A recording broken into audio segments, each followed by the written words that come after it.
Hi, and thank you for tuning in to Noir Histoire. I'm Natasha, and in this episode, I'll be sharing what I've learned about Archibald Henry Grimké. Born on August 17, 1849, died February 25, 1930, notable lawyer and activist, nationality American. Archibald Henry Grimké was born on the Cane Acres Plantation near Charleston, South Carolina.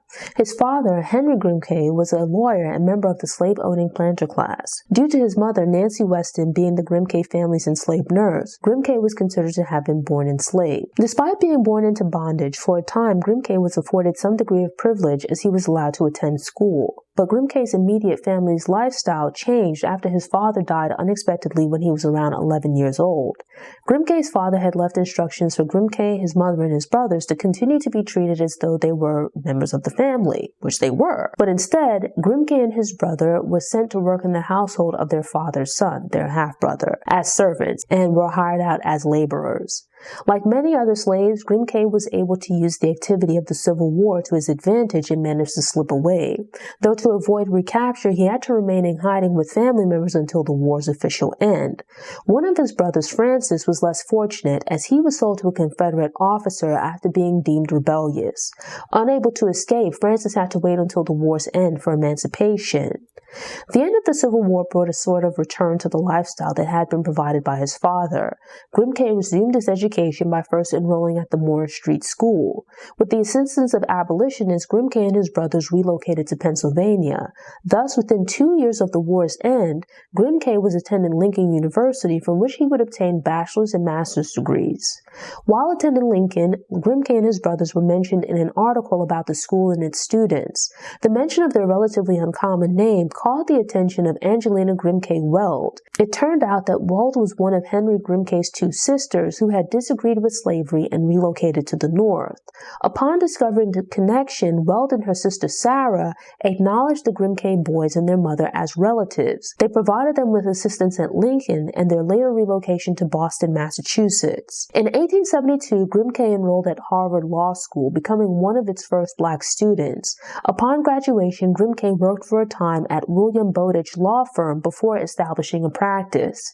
Grimké married Sarah E. Stanley on April 19, 1879, a white woman from the Midwest who was the daughter of an Episcopal priest.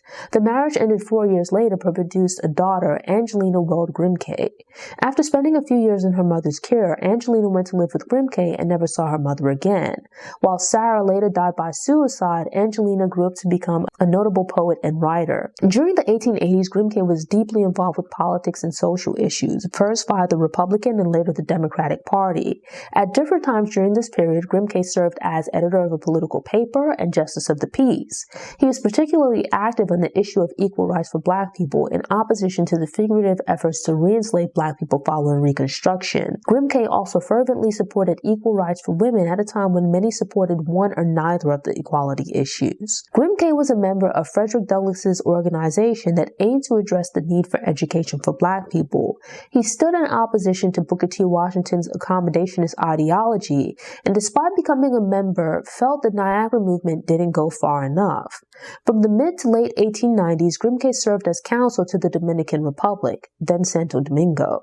A few years after returning to America, Grimké relocated to Washington, D.C.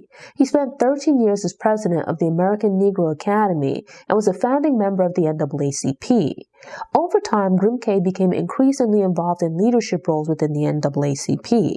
He served on the NAACP's national board and later as president of the D.C. branch and a national vice president. While involved with the NAACP, Grimké participated in campaigns to oppose a proposed ban on interracial marriages, segregation of federal offices, and the unfair treatment of black soldiers in the military. On February 25, 1930, Archibald Henry Grimké died following a period of illness that had begun in 1928. His work to combat racial discrimination had been awarded the NAACP Spring Guard Medal in 1919. A few years after Grimké's death, a school in D.C. was renamed in his honor. Thanks for tuning in. Show notes and sources are available on the Noir Histoire website via the link in the episode description. I'm working on creating downloadables and infographics, so keep an eye on the website. These Black History Facts are released every Tuesday, so if you enjoyed this episode and want more, subscribe to the channel, click the notification bell, and check out my Black History Facts playlist.